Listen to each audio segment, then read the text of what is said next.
Download aplikasi Tarbiyah Sunnah di handphone Anda. Tersedia di Google Play dan App Store. Bismillah. Assalamualaikum warahmatullahi wabarakatuh. Alhamdulillah. Nahmaduhu wa nasta'inuhu wa nastaghfiruh. ونعوذ بالله من شرور أنفسنا وسيئات أعمالنا من يهده الله فلا مضل له ومن يضلل فلا هادي له وأشهد أن لا إله إلا الله وحده لا شريك له وأشهد أن محمدا عبده ورسوله لا نبي بعده. يا أيها الذين آمنوا اتقوا الله حق تقاته ولا تموتن إلا وأنتم مسلمون. يا أيها الناس اتقوا ربكم الذي خلقكم من نفس واحدة وخلق منها زوجها وبث منهما رجالا كثيرا ونساء واتقوا الله الذي تساءلون به والأرحام إن الله كان عليكم رقيبا. يا أيها الذين آمنوا اتقوا الله وقولوا قولا سديدا يصلح لكم أعمالكم ويغفر لكم ذنوبكم ومن يطع الله ورسوله فقد فاز فوزا عظيما. أما بعد فإن أصدق الحديث كتاب الله وخير الهدي هدي محمد صلى الله عليه وسلم وشر الأمور محدثاتها وكل محدثة بدعة وكل بدعة ضلالة وكل ضلالة في النار. Ikhwati fillah, azanallahu wa yakum, hadirin wal hadirat, ikhwan wal akhwat, bapak-bapak, ibu-ibu, para pemuda, para pemudi, jamaah Masjid Umar bin Khattab yang muliakan dan dirahmati oleh Allah Subhanahu wa taala. Juga para pemirsa sekalian, dimanapun antum berada, yang dimuliakan dan dirahmati oleh Allah Subhanahu wa taala. Kumaha Bapak Ibu daramang? Alhamdulillah. Kali ini masih dalam pembahasan tentang imanan wahtisaban. Pembahasan tentang iman telah kita jelaskan di pertemuan yang lalu. Sekarang akan membahas tentang ihtisaban. Nah, apa yang dimaksud dengan ihtisab? Ihtisab sebagaimana yang dijelaskan oleh para ulama, di antaranya Imam Ibnu Hajar Al-Asqalani rahimahullahu taala dalam kitab Fathul Bari, beliau mengatakan bahwa al-ihtisab huwa talabut thawab min Allah. Jadi ihtisab artinya adalah mencari pahala dari Allah Subhanahu wa taala, mengharapkan pahala dari Allah Subhanahu wa taala. Itulah yang dimaksud dengan al-ihtisab. Makanya ketika kita menjalankan ibadah puasa, kata Nabi sallallahu alaihi wasallam, "Man shoma Ramadan imanan wa ihtisaban, ghufira lahu ma taqaddama min dhanbi." Man shoma Ramadan, barang siapa yang menjalankan puasa Ramadan imanan, dengan penuh keimanan, wa ihtisaban, dengan mengharapkan pahala dari Allah Subhanahu wa taala, ghufira lahu ma taqaddama min dhanbi, maka akan diampuni dosa-dosa yang telah lalu. Di malam hari kita menjalankan salat qiyamul Ramadan, qiyamul lail atau salat tarawih. Kata Nabi sallallahu alaihi wasallam, "Man qama Ramadan imanan wa ihtisaban, ghufira lahu ma taqaddama min dhanbi."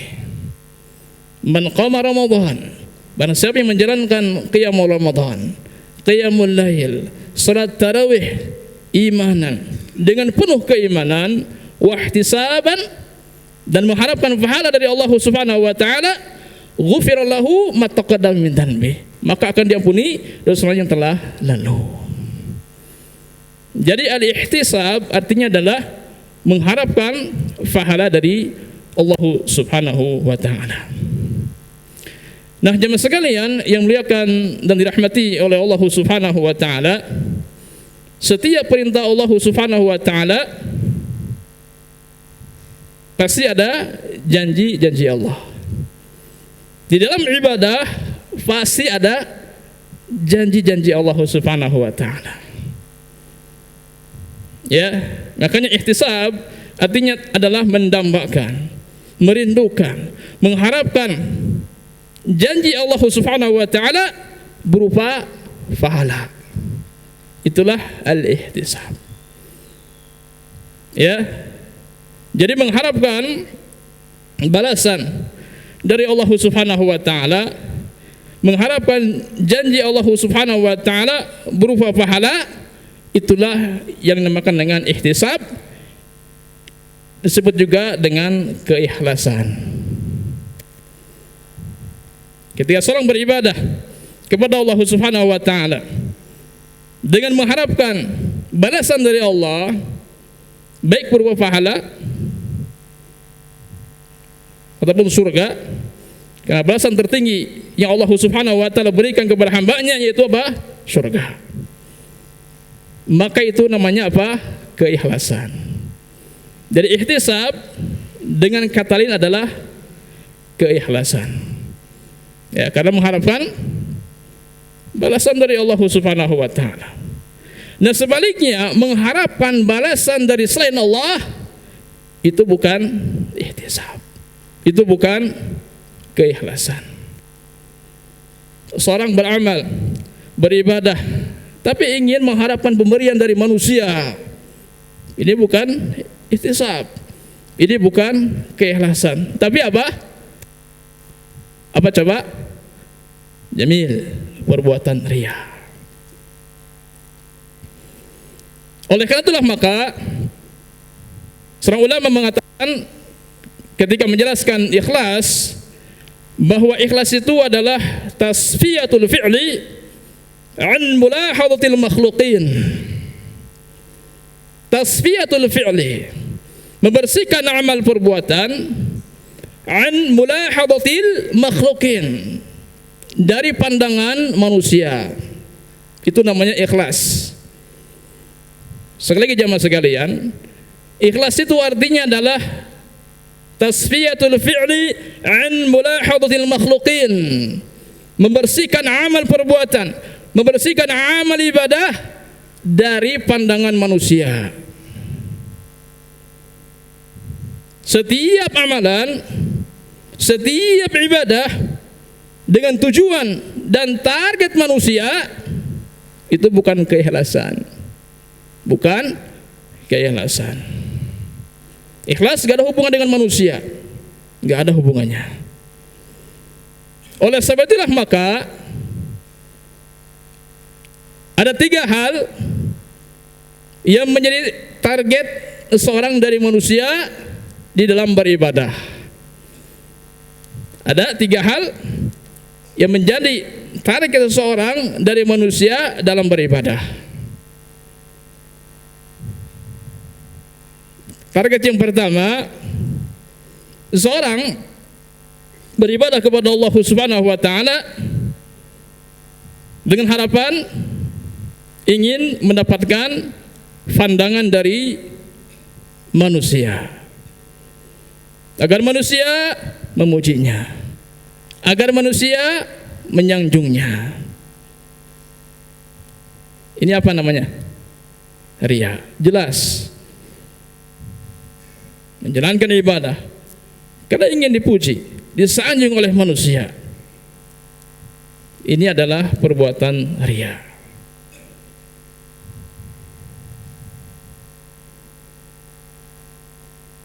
Target yang kedua, seorang beribadah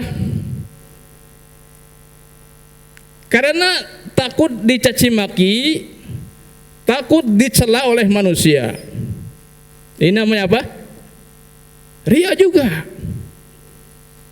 Kalau yang pertama tadi, melakukan ibadah karena ingin mendapatkan pujian sanjungan dari manusia, ini riya yang nampak, yang jelas.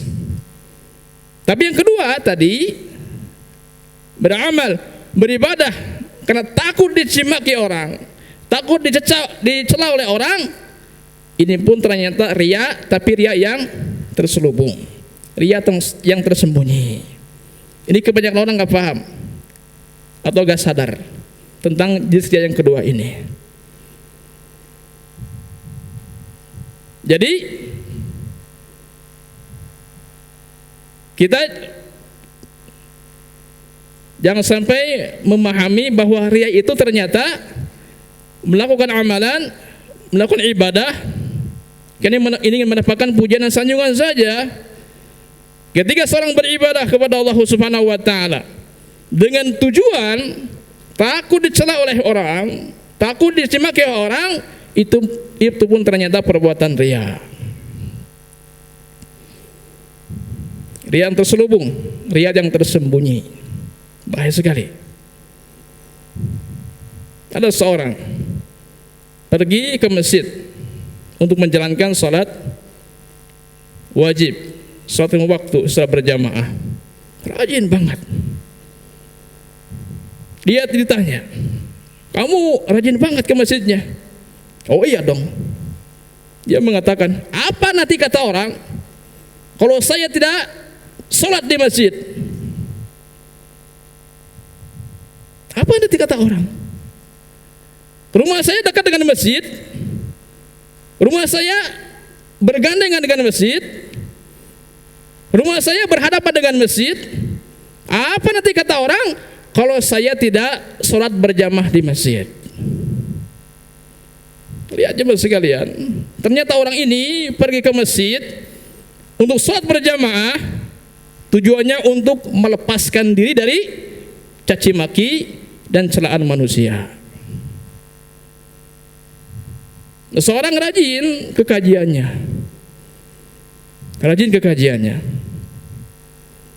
ya, ditanya, "Kenapa kamu rajin banget ke kajiannya?" Dia mengatakan, "Apa nanti kata ustadz kalau saya nggak ngaji? Ustadz kenal saya. Apa kata ustadz kalau saya nggak ngaji?" Jadi ternyata dia rajin ke kajian untuk menyelamatkan diri dari caci maki dan celaan dari sang ustaz. Nah, ini perbuatan riya. Ya, perbuatan riya. Oleh karena itulah maka sepanjang kita menginginkan pujian dari manusia, sepanjang kita mengharapkan pujian dari manusia, dan sepanjang kita masih sakit hati dan terluka dengan caci maki manusia, maka selama itulah kita belum sampai kepada keikhlasan. Karena tadi jelaskan bahwa keikhlasan ini enggak ada hubungan dengan manusia, enggak ada hubungannya. Keikhlasan enggak ada hubungan dengan pujian manusia. Keikhlasan enggak ada hubungan dengan cacian manusia. Memuji silahkan sepuasnya, silahkan saja, saya tidak akan berpengaruh. Mencela silahkan sepuasnya, saya tidak akan berpengaruh. Inilah orang yang ikhlas.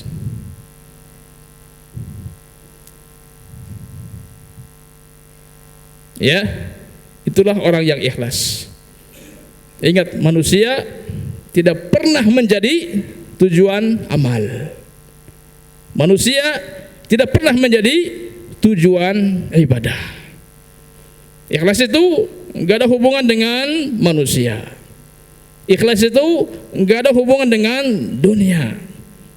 Tapi ikhlas itu hanya memiliki satu hubungan saja, yaitu hubungan dengan Allah Subhanahu wa taala. Nah, itulah target yang kedua. Ya. Target yang ketiga, seorang beribadah kepada Allah Subhanahu wa taala tapi dengan tujuan ingin meraih pemberian dari manusia. Ini apa namanya? Riya juga, yang terselubung, yang tersembunyi. Beramal, beribadah karena mendapatkan sesuatu dari manusia. Kalau ikhlas kan beramal, beribadah karena ingin mendapatkan sesuatu dari Allah Subhanahu wa taala. Pada saat seorang beribadah dan mengharapkan sesuatu dari manusia, itu bukan keikhlasan tapi perbuatan riya. Seorang yang rajin ibadahnya, rajin banget, ditanya, kenapa kamu rajin banget sih ibadahnya? Biar saya nanti naik jabatan. Seorang santri baca Al-Quran, tadarus Al-Quran, bahkan menghafal Al-Quran dengan rajin, dengan sungguh-sungguh. Ditanya, kamu rajin banget? Iya, biar nanti dapat hadiah dari ustadz. Seorang yang mengajarkan ilmu, yang mendakwahkan ilmu, ditanya, kenapa kamu belajar mengajarkan ilmu? Kenapa kamu mendakwahkan ilmu? Dia mengatakan, saya mengajarkan ilmu, saya mendakwahkan ilmu agar saya mendapatkan amplop. Ini riya. Nah, ini di antara 3 target seorang dari manusia di dalam beribadah, yang ketiga-tiganya perbuatan riya. Yang pertama, beribadah karena ingin mengharapkan pujian dan sanjungan dari manusia. Jelas ini riya yang nampak. Yang kedua, seorang yang beribadah karena takut dicela dan dicemaki oleh manusia. Riya yang terselubung, yang tersembunyi.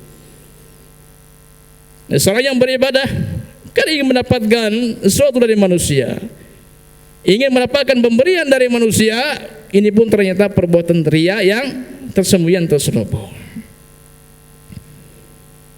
Jadi inilah 3 penyakit yang akan menghalangi, bahkan menutup pintu keikhlasan seorang. Yang pertama, masih nyaman dengan pujian, bahkan gila dengan pujian. Yang kedua, masih sakit dan terluka dengan caci maki manusia.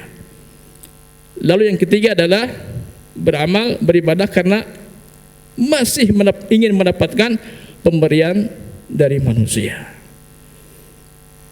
Selama 3 penyakit ini ada dalam hati kita, selama itulah kita tidak akan menemukan keikhlasan. Ya. Nah, bahkan jemaah sekalian, meninggalkan amalan karena manusia itu pun ternyata perbuatan riya. Meninggalkan ibadah karena manusia itu pun ternyata perbuatan riya. Riya yang terselubung, riya yang tersembunyi. Seorang ulama namanya Al-Fudail bin Iyad rahimahullahu taala, beliau mengatakan bahwa tarkul amali li ajli nasi riyaun, wal amalu li ajli nasi syirkun, wal ikhlas an yu'afiyaqallahu minhuma. Kata Al-Fudail bin Iyad rahimahullahu ta'ala, beliau mengatakan bahwa tarkul amali li ajli nasi riyaun, meninggalkan amalan karena manusia itu adalah perbuatan riya. Meninggalkan ibadah karena manusia itu adalah perbuatan riya. Ada seorang yang rajin membaca Al-Quran setelah sholat maghrib di masjid misalnya sendirian. Rajin banget tiap hari. Dan di masjid itu nggak ada siapa-siapa, cuman dia sendiri baca Al-Quran. Suatu ketika dia akan baca Al-Quran, ternyata di masjid banyak yang ngobrol, bapak-bapak gitu kan. Dia melihat, waduh banyak orang nih. Kalau saya baca Al-Quran, takut disebut riya. Akhirnya apa yang terjadi? Orang ini kemudian meninggalkan baca Al-Qurannya. Gak jadi baca Al-Qurannya. Kenapa? Karena takut terjerumus ke dalam perbuatan riya. Itulah riya. Jadi beramal, beribadah, meninggalkan amalan, meninggalkan ibadah karena manusia, itu perbuatan riya. Wal amalu li ajli nasi syirkun. Beramal karena manusia itu syirik. Terang syirik? Sudah bahasa Sunda sanes. Bahasa Arab asyirk. Apa syirik? Menduakan Allah dalam hal ibadah. Beramal karena manusia itu syirik. Karena beramal wajib karena Allah Subhanahu wa taala. Nah, al-ikhlas an yu'afiyaqallahu minhuma. Allah Subhanahu wa taala menyelamatkan Anda dari keduanya. Selamat dari riya, selamat dari syirik, itulah yang dinamakan dengan keikhlasan. Ya, jadi meninggalkan amalan, meninggalkan ibadah karena manusia, itu pun ternyata perbuatan riya. Ternyata banyak juga ya bentuk-bentuk riya. Banyak juga ya. Nah, saya ada pertanyaan nih.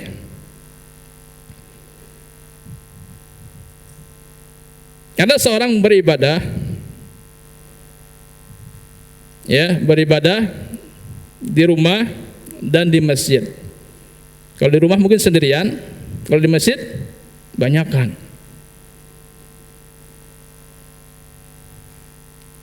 Ketika di rumah, sholatnya asal-asalan, asal jadi. Tapi kalau sholat di masjid, luar biasa. Segut nih banyak. Luar biasa di masjid. Ya. Kalau ke masjid pakai gamis, pakai jubah, pakai kopiah, pakai parfum. Tapi kalau di rumah biasa-biasa aja, pakai sarung, pakai kaos oblong, bahkan pakai kaos partai. Nggak pakai kopiah lagi. Kalau di rumah. Tapi kalau ke masjid luar biasa, pakai parfum segala. Kalau di masjid bacanya panjang, jadi imam panjang di masjid itu ya, diperbagus suaranya. Tapi kalau di rumah, surat yang favorit apa itu? Kulhu. Yang ini pertanyaan, apakah ini perbuatan ikhlas? Ikhlas bukan? Bukan. Ikhlas itu jemaah sekalian sama. Mau ibadah di rumah, mau di masjid sama, enggak ada perubahan. Di rumah berkualitas, di masjid pun berkualitas, itulah ikhlas. Itulah keikhlasan. Jemaah sekalian yang mulia akan dirahmati oleh Allah Subhanahu wa taala, di rumah kita beribadah, Allah Maha melihat. Di masjid kita beribadah, Allah Maha melihat juga. Enggak ada bedanya. Enggak ada bedanya. Apakah kita tidak malu sama Allah Subhanahu wa taala? Malu gak? Malu dong. Ya.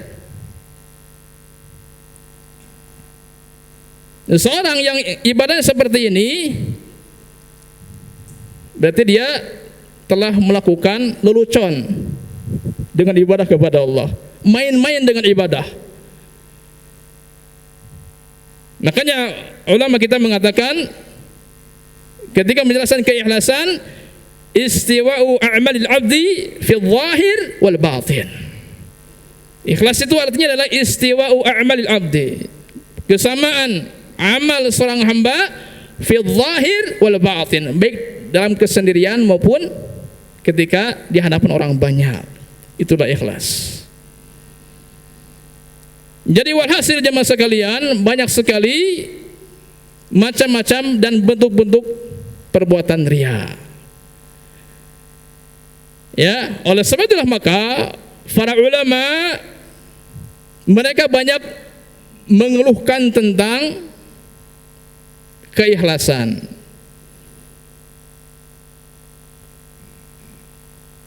Di antaranya Imam Sufyan Ats-Tsauri rahimahullahu taala, beliau mengatakan, "Ma 'alaztu syai'an ashadda 'alayya min niyati." Tidak aku mengobati sesuatu yang lebih berat, lebih sulit untuk kuobati melainkan mengobati niatku ini. Artinya untuk meluruskan niat yang ikhlas bukan perkara yang mudah, tapi sulit dan berat. Jadi jemaah sekalian yang muliakan dirahmati oleh Allah Subhanahu wa taala, ternyata ikhlas ini hal yang dikeluhkan oleh orang berilmu. Ikhlas ini hal yang dikeluhkan oleh orang-orang yang mulia. Ikhlas ini hal yang dikeluhkan oleh orang-orang yang saleh. Tadi Imam Sufyan Tsauri rahimahullah taala, beliau mengeluhkan tentang niatnya. Bahkan ketika beliau menyampaikan ilmu, mengajarkan ilmu seperti ini di hadapan murid-muridnya, beliau sampai memperbaharui niat berapa kali? Bukan 1 kali, bukan 2 kali, bukan 3 kali, tapi sampai 70 kali niat. 70 kali memperbaharui niat. Jadi jemaah sekalian, kalau riya hanya sebatas yang zahir saja, yang nampak saja, berarti ikhlas mudah, ya kan? Mudah. Perbuatan riya, menampakkan amalan. Kalau ikhlas, tinggal sebaliknya saja, menyembunyikan amalan. Tapi ternyata jemaah sekalian, riya itu bukan hanya sekedar daripada itu. Banyak riya yang tersembunyi, banyak riya yang terselubung. Inilah yang ditakutkan Nabi kita SAW menimpa kepada umatnya. Dan sebuah hadis disebutkan, kata Nabi SAW, "Inna akhwafa ma akhafu alaikum asyirkul asghar." Qalu ya Rasulullah, wa ma asyirkul asghar? Qala ar-riya. Kata Nabi SAW, "Inna akhwafa ma akhafu alaikum." Sesungguhnya hal yang paling aku takutkan menimpa atas kalian adalah asyirkul asghar, syirik kecil. Qalu, para sahabat bertanya, "Ya Rasulullah, wa ma asyirkul asghar?" Apa sih yang dimaksud dengan syirik kecil itu? Qala ar-riya. Nabi SAW mengatakan syirik kecil itu adalah riya.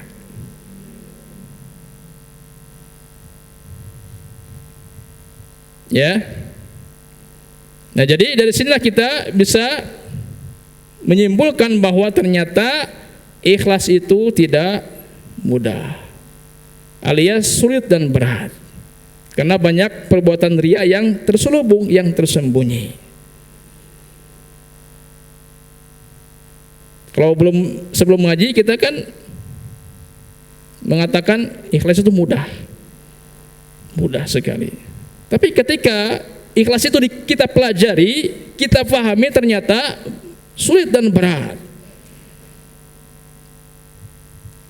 Kata Imam Ibnu Qudamah Al-Maqdisi rahimahullah ta'ala, beliau mengatakan bahwa seorang tidak akan sampai kepada keikhlasan sebelum dia mempelajari tentang keikhlasan.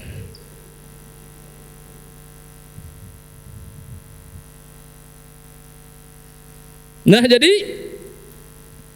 beramal, beribadah karena mengharapkan balasan dari manusia, ini perbuatan riya. Maka al-ihtisab adalah seorang beramal, beribadah kepada Allah Subhanahu wa taala hanya mengharapkan balasan dari Allah, hanya mengharapkan pahala dari Allah Subhanahu wa taala. Nah, ini makna al-ihtisab yang dijelaskan oleh al-Imam Ibnu Hajar al-Asqalani rahimahullah ta'ala, yaitu talabu ats-tsawabi minallahi ta'ala, mencari, mengharapkan pahala dari Allah Subhanahu wa ta'ala. Menjalankan saum, menjalankan salat tarawih, bahkan menghidupkan malam Lailatul Qadar hanya mengharapkan balasan dari Allah Subhanahu wa taala berupa pahala. Ulama lain di antaranya Imam An-Nawawi rahimahullahu taala, beliau mengatakan bahwa al-ihtisab huwa annahu yuridu Allah ta'ala la yaqsudu ru'yatan nasi wala ghayra dhalik mimma yukhaliful ikhlas. Kata Imam An-Nawawi rahimahullahu ta'ala, beliau mengatakan bahwa al-ihtisab, ihtisab itu adalah annahu yuridullah ta'ala, sesungguhnya dia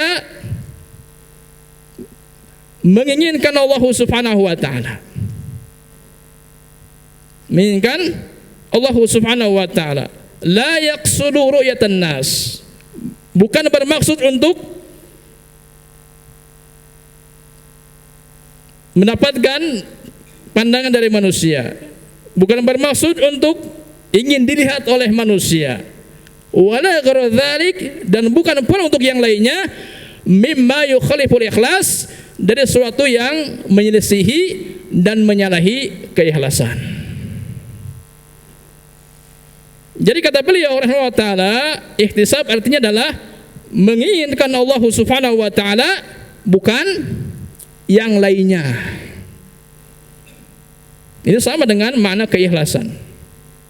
Makanya ihtisab dengan kata lain adalah keikhlasan. Menginginkan Allah Subhanahu wa ta'ala, bukan yang lainnya. Menginginkan Allah Subhanahu wa ta'ala dengan ibadah kepada Allah, itulah ihtisab, itulah keikhlasan. Saya tanya jemaah sekalian, apa sih keinginan terbesar kita? Apa keinginan terbesar kita? Surga. Ingin memiliki banyak uang, keinginannya kecil. Ingin memiliki banyak harta melimpah, banyak, keinginannya kecil. Ingin memiliki kemewahan dunia, keinginannya kecil.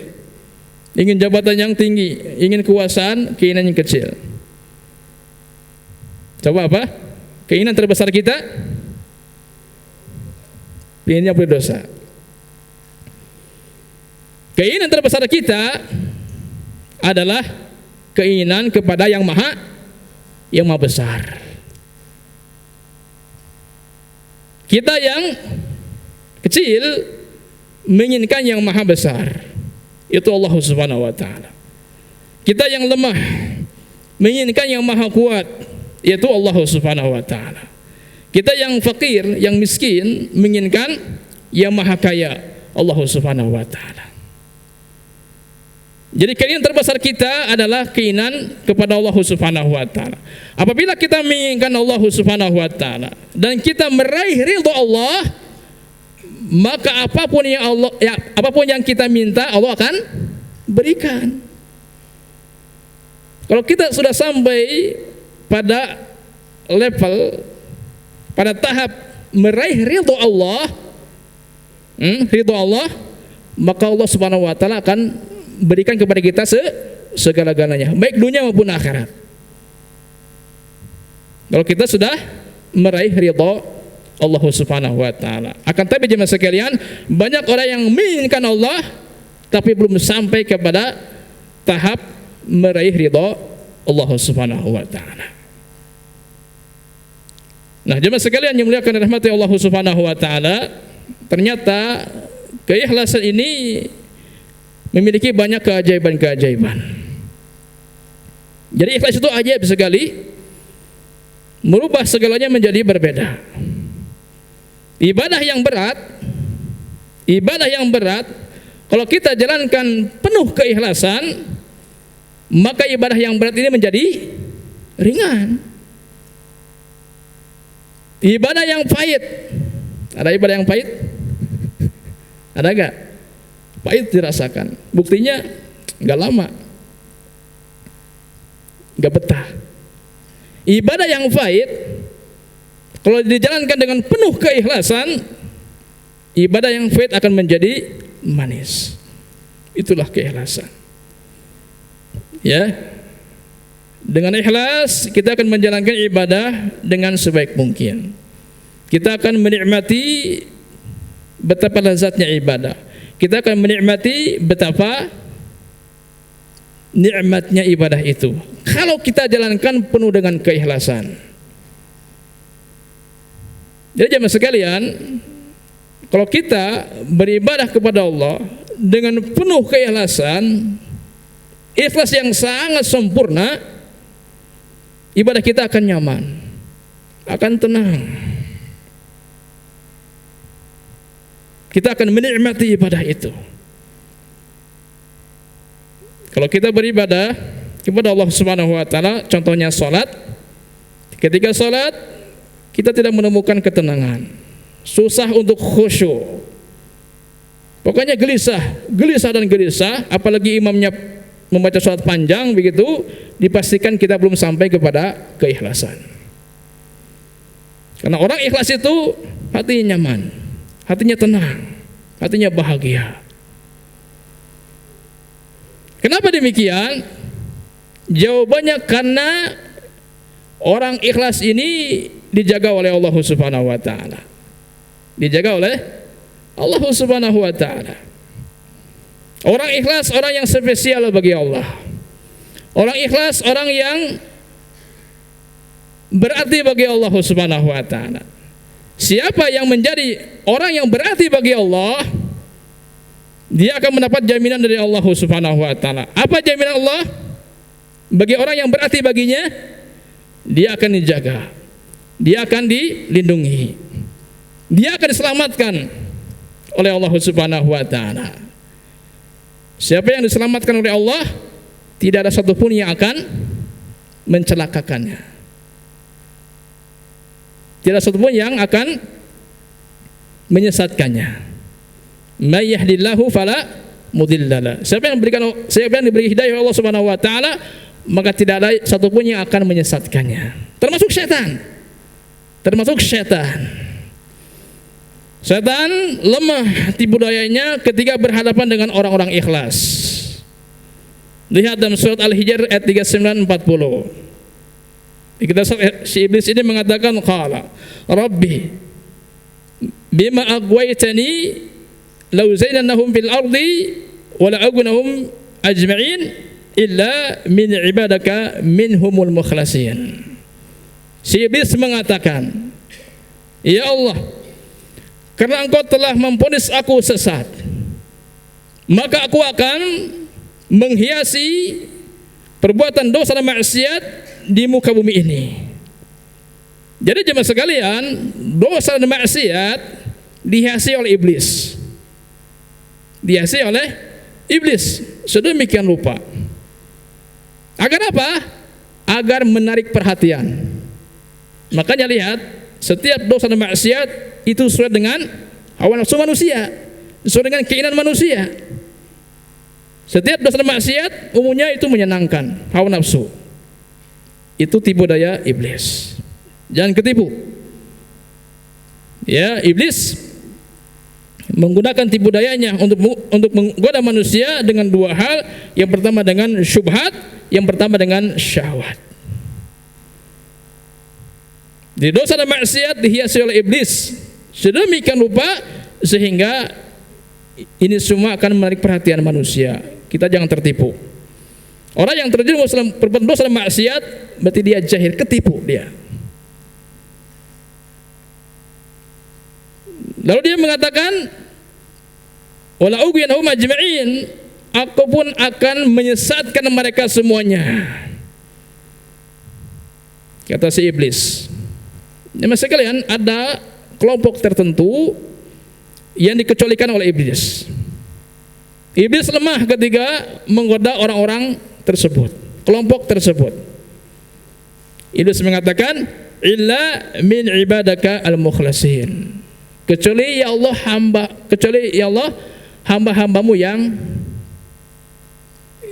ikhlas.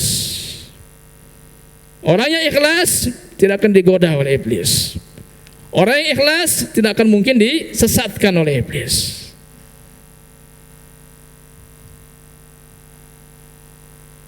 Maka jemaah sekalian, yang dimuliakan Allah Subhanahu wa taala, orang yang berarti bagi Allah adalah orang yang ikhlas. Ya, sampai mendapatkan penjagaan, perlindungan dari Allah Subhanahu wa taala. Iblis pun, setan pun tidak bisa menggoda. Maka jadilah orang yang berarti bagi Allah Subhanahu wa taala, yaitu dengan cara apa? Di antaranya ikhlaskan ibadah kita hanya kepada Allah Subhanahu wa taala. Ya. Jadi waktu itulah maka kenapa kita mesti ikhlas? Jawabannya karena orang yang ikhlas ini orang yang berarti bagi Allah. Orang ikhlas ini tidak akan digoda, tidak akan disesatkan oleh iblis. Alasan yang kedua, kenapa kita mesti ikhlas? Kenapa kita mesti ikhlas? Karena ikhlas adalah pondasi amalan. Ikhlas syarat sahnya amalan.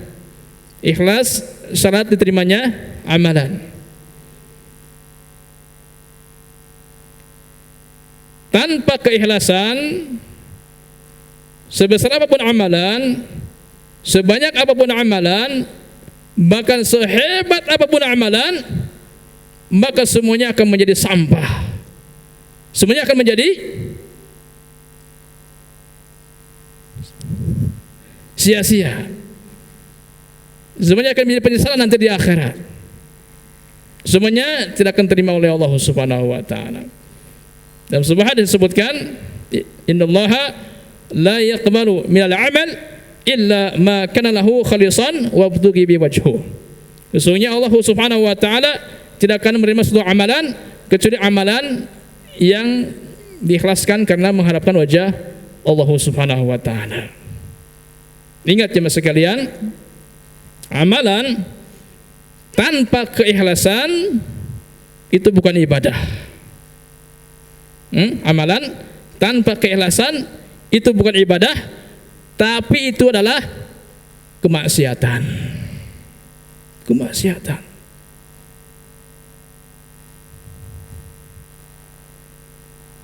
Makanya semua bentuk ibadah rukun pertamanya adalah ikhlas. Apapun bentuk ibadahnya, maka rukun pertamanya adalah ikhlas.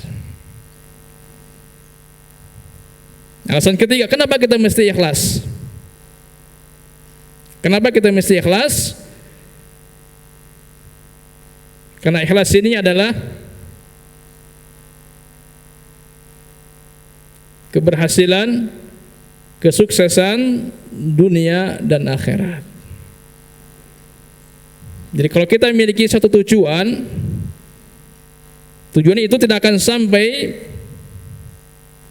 dengan sukses, dengan berhasil tanpa keikhlasan. Ya, jadi kalau kita memiliki tujuan, ya, ingat tujuan itu tidak akan sampai kepada kesuksesan, keberhasilan, kecuali apabila tujuan itu kita perjalankan dengan niat keikhlasan. Kalau misalnya seorang talib, seorang santri di pesantren, ya, ditanya, kenapa kamu belajar di pesantren, belajar ilmu? Kalau dia mengatakan, biar saya jadi alim, seorang alim, dijamin gagal. Dijamin gagal. Ya. Seorang orang tua berkata kepada anaknya, "Nak, kamu harus ke pesantren ya, biar kamu nanti besar jadi seorang alim, jadi seorang ustaz, dihargai nanti oleh banyak orang, banyak uang." Kata siapa? Banyak uang. Dijamin gagal. Karena orang tua ini memperjalankan anaknya bukan dengan niat keikhlasan, tapi dengan niat riya. Jamin gagal. Nah, jadi hati-hatilah Bapak Ibu ketika kita memiliki seorang anak yang di pesantren. Coba kita berikan nasihat kepada kita, terutama tentang keikhlasan ketika belajar ilmu. Karena ya, seorang tidak akan sampai kepada tujuan dengan penuh keberhasilan, dengan penuh kesuksesan apabila tujuan itu diniatkan dan diperjalankan dengan keikhlasan. Jadi ikhlas adalah keberhasilan, ikhlas adalah kesuksesan, ikhlas adalah kemenangan. Makanya ketika Nabi SAW dengan para sahabatnya berbondong-bondong pergi ke kota Mekah. Untuk apa? Untuk menaklukkan kota Mekah. Allah Subhanahu wa taala berfirman dalam surat Al-Fath ayat 18. Fa'alima ma fi qulubihim fa'anzala as-sakinata 'alaihim wa athabahum fathan qariban. Fa'alima ma fi qulubihim, maka Allah Subhanahu wa taala Maha tahu apa yang ada di dalam hati-hati mereka. Jadi Allah Subhanahu wa taala Maha mengetahui apa yang ada dalam hati Nabi sallallahu alaihi wasallam dan para sahabatnya. Bahwa mereka ketika pergi ke Mekah untuk menaklukkan kota Mekah betul-betul ikhlas karena Allah Subhanahu wa taala, bukan karena yang lainnya. Nah, karena mereka niatnya ikhlas karena Allah Subhanahu wa taala untuk melakukan kota Mekah itu, maka dia mendapatkan dua jaminan dari Allah Subhanahu wa taala. Jaminan yang pertama, kata Allah Subhanahu wa taala, fa anzala sakinata 'alaihim. Allah Subhanahu wa taala memberikan sakinah, ketenangan ke dalam hati mereka. Jemaah sekalian, menaklukkan kota Mekah ini perkara yang berat, beresiko, ya, karena masih banyak lagi orang-orang Mekah di sana yang galak-galak. Ya, mungkin bisa terjadi pertumpahan darah yang membuat seorang takut, takut. Fa'anzala sakinah 'alaihim, kata Allah. Allah berikan ketenangan ke dalam hati mereka sehingga enggak ada ketakutan sama sekali. Yang jadi pertanyaan, dari mana datang ketenangan itu? Dari mana? Dari keikhlasan. Orang yang ikhlas artinya tenang. Allah berikan ketenangan. Ini janji Allah yang pertama. Yang kedua, wa thabahum fathan qariban. Allah pun memberikan balasan berupa kemenangan yang dekat. Kemenangan yang dekat. Jadi ternyata ikhlas adalah kemenangan. Ya. Ikhlas adalah kemenangan. Ikhlas adalah keberhasilan. Ikhlas adalah kesuksesan. Nah, jadi sekali lagi, apabila kita memiliki tujuan, kita tidak akan sampai kepada tujuan itu dengan sukses, dengan berhasil tanpa keikhlasan. Ya, tanpa keikhlasan. Nah, itu diantara alasan kenapa kita mesti ikhlas. Masih banyak lagi alasan yang lainnya. Yang pertama, orang ikhlas ini dijaga oleh Allah Subhanahu wa taala. Oleh karena itulah maka kita kan manusia, mampu gak menjaga diri kita? Mampu gak? Kita menjaga diri, mampu gak? Mampu. Dengan apa? Silat gitu? Bela diri gitu? Kita manusia yang penuh dengan kelemahan. Allah Subhanahu wa ta'ala firman, wa khuliqal insanu dha'ifan. Manusia diciptakan dengan penuh kelemahan. Gak ada kekuatan. Kita menjaga diri nggak bisa. Meskipun kita memiliki badan yang kuat, energik, atletik, tetap nggak bisa menjaga diri. Kenapa? Karena musuh yang nyata, musuh yang sebenarnya adalah setan, nggak kelihatan. Nggak kelihatan. Setan ini tahu tentang pikiran kita, isi hati kita tahu dia. Ini mah usianya 15 tahun, oleh setan digoda dengan apa? Syahwat wanita kan? Ini mah usianya 80 tahun, kalau digoda dengan syahwat wanita nggak bisa, karena usia udah tua itu melemah itunya syahwatnya. Oleh setan, ini mah digoda dengan ambisi kepada dunia. Jadi setan tahu tentang isi hati kita dan pikiran kita. Maka kita pun tidak boleh kalah dengan setan. Kita pun harus tahu bagaimana kelemahan setan. Apa sih kelemahan setan? Cukup hanya mengikhlaskan ibadah kita kepada Allah Subhanahu wa ta'ala. Setan enggak berani. Lemah ketika menggoda orang-orang yang ikhlas. Makanya di antara tips untuk menjaga diri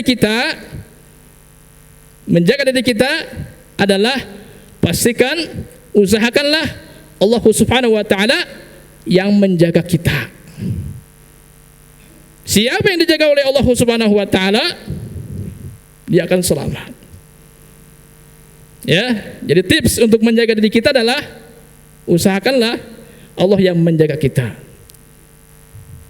Ya, menjaga kita. Yang kedua, alasan kedua kenapa kita mesti ikhlas? Karena ikhlas adalah apa tadi? Pondasi amalan. Ikhlas ini rukun pertama dari semua bentuk ibadah kepada Allah Subhanahu wa ta'ala. Yang ketiga, kenapa kita mesti ikhlas? Jawabannya karena ikhlas ini adalah kesuksesan, keberhasilan dan kemenangan.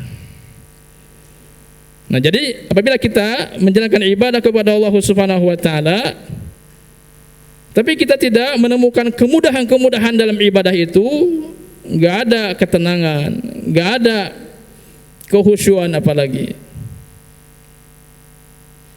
Ya, dipastikan kita belum sampai kepada tahap keikhlasan.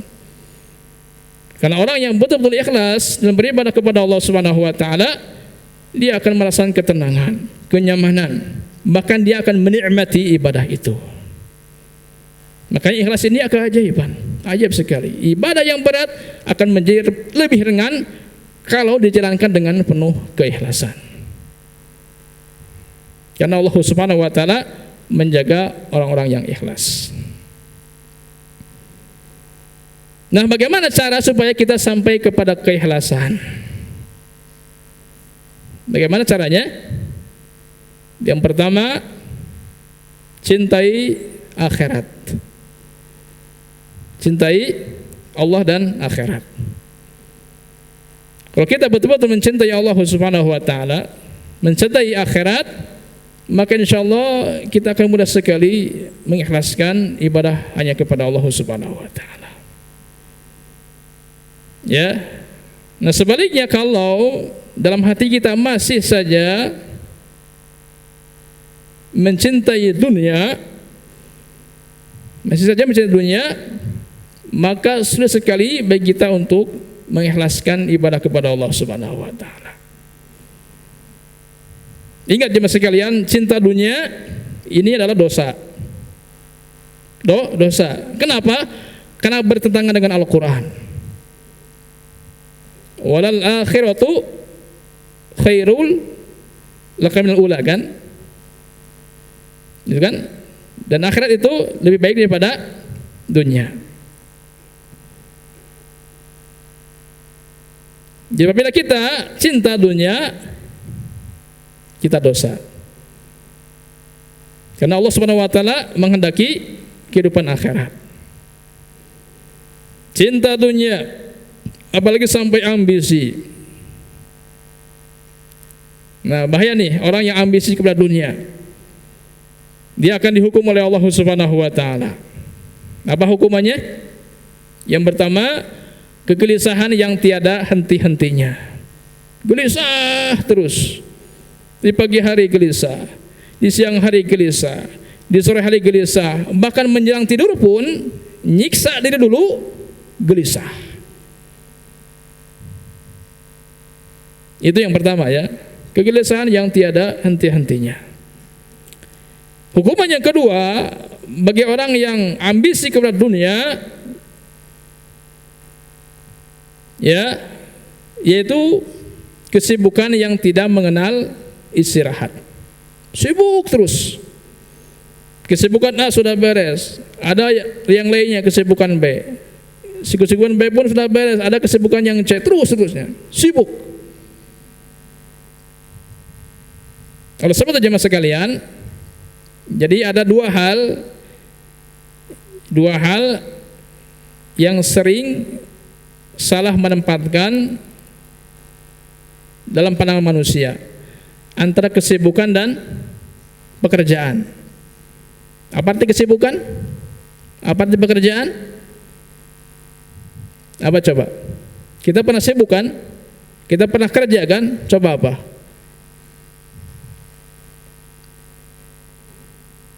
Kalau kesibukan kan sesuatu yang mengambil waktu terbanyak, itu sibuk. Kalau sesuatu yang mengambil waktu sedikit, itu namanya apa? Pekerjaan. Jadikanlah akhirat sebagai kesibukan dan dunia sebagai pekerjaan. Nah, banyak orang yang terbalik karena ilmunya masih dangkal atau sama sekali tidak memiliki ilmu karena anti kajian, akhirnya membalik. Dunia dijadikan sebagai kesibukan, akhirat dijadikan sebagai pekerjaan. Terbalik. Kalau ada waktu ngaji, kalau ada waktu mau ngapain lagi? Ya ini, ya terbalik sekali. Ya, jadi sibukkanlah untuk akhirat, untuk ibadah. Adapun untuk dunia, berikanlah sewajarnya. Untuk dunia hanya sebagai pekerjaan saja. Nah, orang yang ambisi kepada dunia dihukum oleh Allah Subhanahu wa taala dengan kesibukan yang tidak mengenal istirahat. Sibuk terus mengejar dunia. Kapan ibadahnya? Kapan ngajinya? Ini yang kedua. Yang ketiga adalah hukuman bagi orang yang ambisi kepada dunia. Dia akan merasa kurang tanpa mengenal kecukupan. Hatinya penuh dengan kekurangan. Uang 5 juta masih kurang, 10 juta masih kurang juga, 1 M masih kurang juga ternyata. Kurang. Itu apa? Hukuman dari Allah Subhanahu wa taala. Kenapa? Karena dia mementingkan dunia, ambisi kepada dunia. Jadi kalau kita misalnya diberikan rezeki oleh Allah Subhanahu wa taala, ternyata kita masih kurang dan kurang, hati kita masih lapar. Ternyata lapar pun bukan perut wayanya, hati pun bisa lapar ternyata. Itu adalah hukuman dari Allah Subhanahu wa taala. Makanya ketika kita mencari rezeki, entah itu kerja, entah itu jualan, dagang, bisnis dan sebagainya, maka jangan cari angka. Jangan cari angka. Tapi apa? Carilah keberkahan. Keberkahan. Itu hukuman yang ketiga.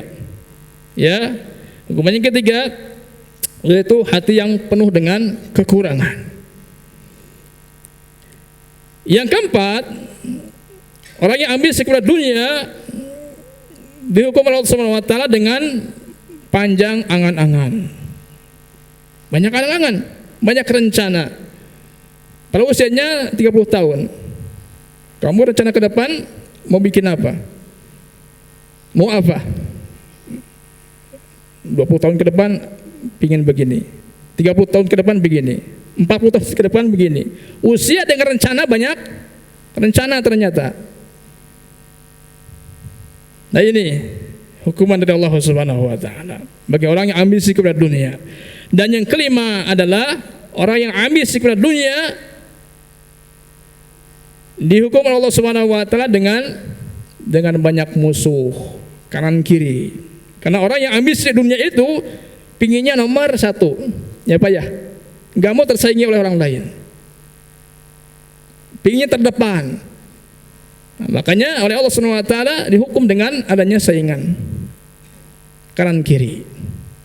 Nah, itu diantara 5 bentuk hukuman Allah Subhanahu wa taala kepada orang yang ambisi kepada dunia. Yang pertama apa? Kegelisahan yang tidak henti-hentinya. Yang kedua, kesibukan yang tidak mengenal istirahat. Yang ketiga,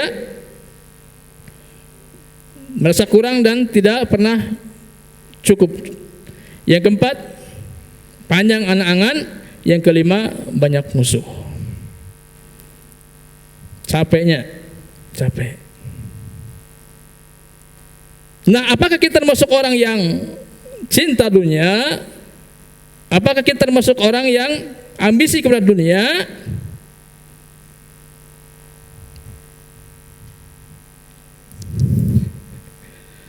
Kalau kita masih cinta dunia, masih ambisi kepada dunia, dipastikan kita belum sampai kepada level atau tahap keikhlasan. Karena ikhlas dengan dunia nggak akan mungkin bersatu, nggak akan mungkin. Ya, nah jadi tips yang pertama untuk meraih keikhlasan kita kepada Allah Subhanahu wa taala yaitu dengan cara mencintai Allah Subhanahu wa taala dan cintai akhirat. Ini yang pertama. Tips yang kedua, agar kita memudahkan untuk meraih keikhlasan kepada Allah Subhanahu wa taala,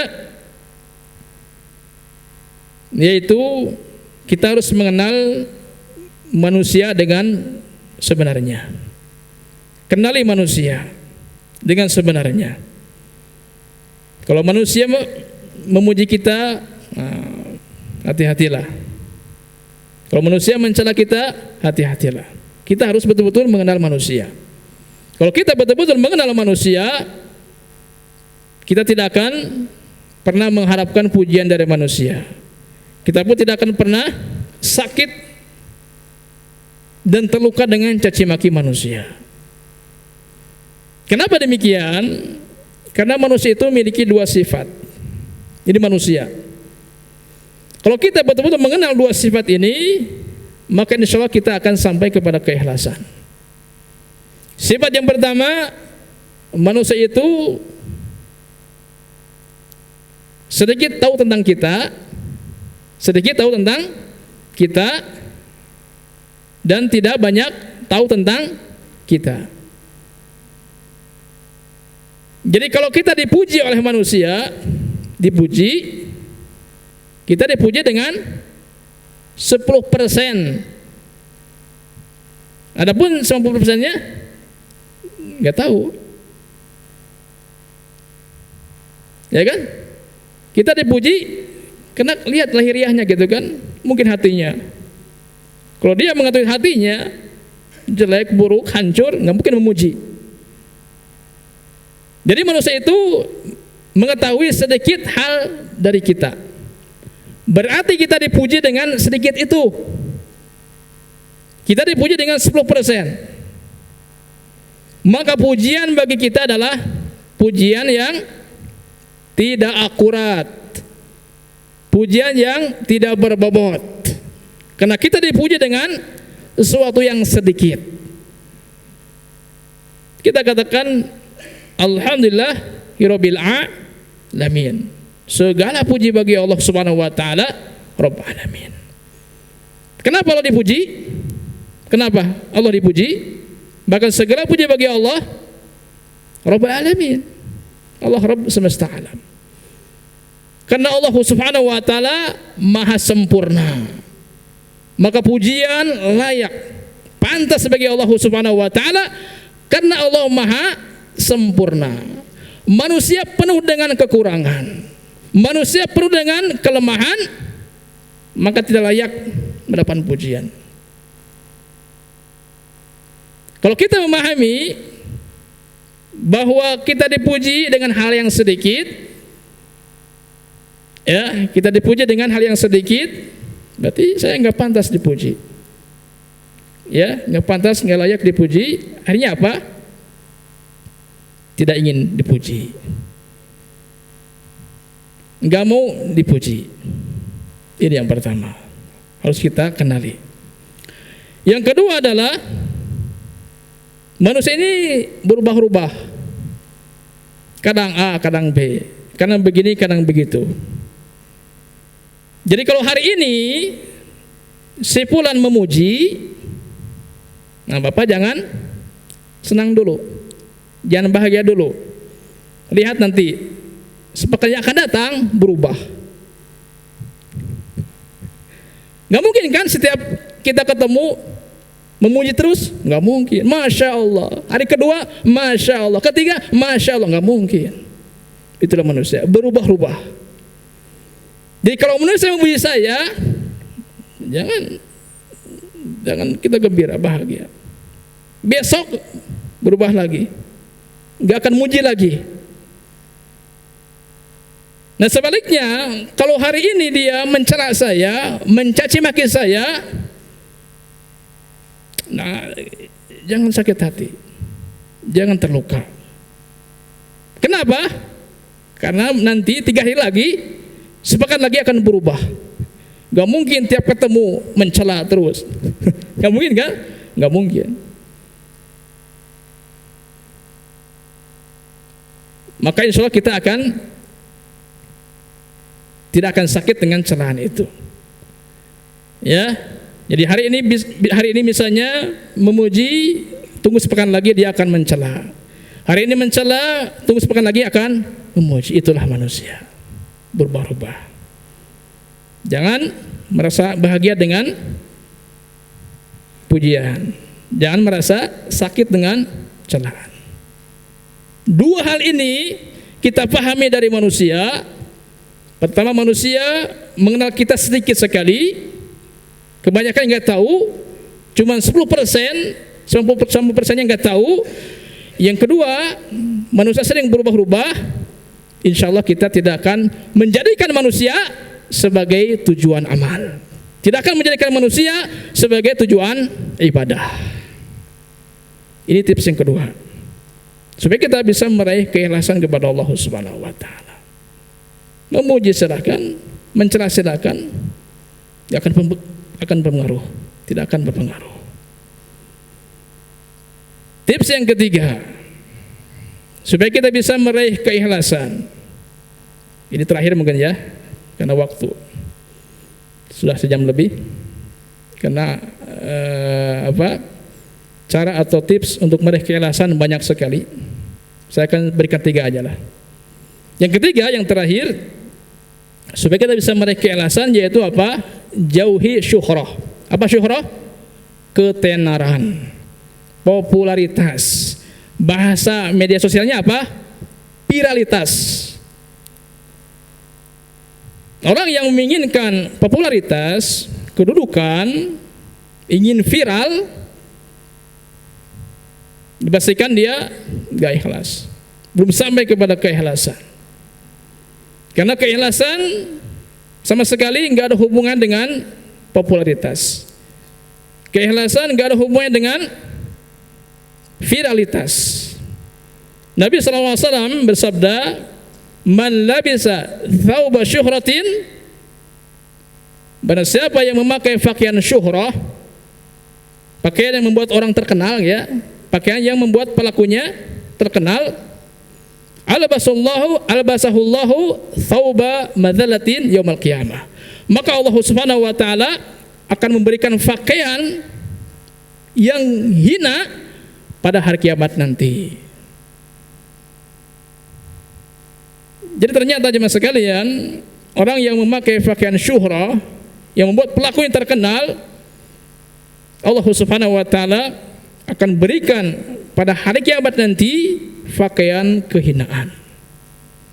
Ini berarti jemaah sekalian bahwa orang yang mengharapkan popularitas, orang yang mengharapkan viralitas, maka akan berujung dengan kehinaan.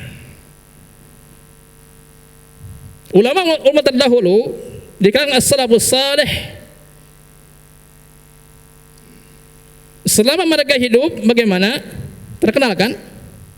Mereka terkenal, populer ketika hidup. Nah, bagaimana ketika wafat? Lebih terkenal lagi, lebih populer lagi.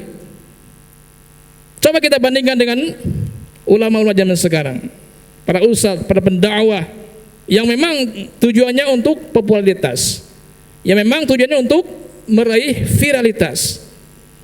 Mungkin dia terkenal 1 tahun, 2 tahun, 3 tahun ketika selama hidupnya, ketika matinya gimana? Ketika wafatnya gimana? Hilang. Ingat jemaah sekalian, kalau kita menginginkan popularitas, menginginkan viralitas, maka ujung-ujungnya adalah kehinaan. Nah, ini diantara tips untuk meraih keikhlasan kita kepada Allah Subhanahu wa taala. Yang pertama apa? Tips yang pertama apa? Gimana? Ada ngantuk? Cintailah Allah dan akhirat. Yang kedua,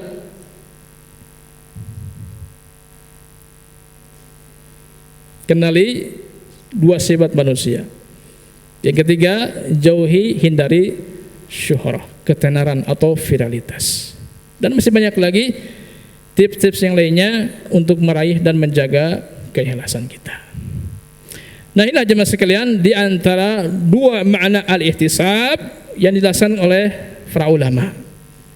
Al-ihtisab yang pertama artinya adalah mencari dan mengharapkan pahala dari Allah Subhanahu wa taala.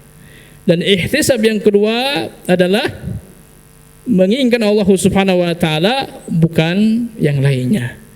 Dan kedua-duanya merupakan makna keikhlasan. Jadi ihtisab dengan kata lain adalah keikhlasan.